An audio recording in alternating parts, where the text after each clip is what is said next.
আসসালামু আলাইকুম এভরিওয়ান। আজ আমি রান্না করছি কাঁচকলার খোসা বাটা, সাথে চিংড়ি দিয়ে কাঁচকলার খোসা বাটা দিয়ে দিচ্ছি তেল এবং কাঁচা পেঁয়াজ মরিচ কুচানো।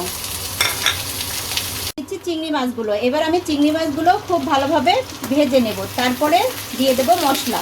এখানে আমি কাঁচা কলার খোসাটা সিদ্ধ করে ব্লেন্ড করে নিয়েছি।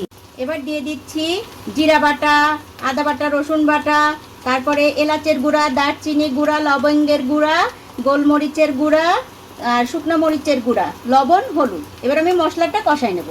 মশলাটা একদম কি সুন্দর কষানো হয়ে গেছে। এখন দিয়ে দিচ্ছি পেস্ট। এই পেস্টটা দিয়ে আমি নাড়তে নাড়তে একদম আচারের মতো করে ফেলাই দেবো। ফাইনাল লুকটা আপনাদের দেখাবো।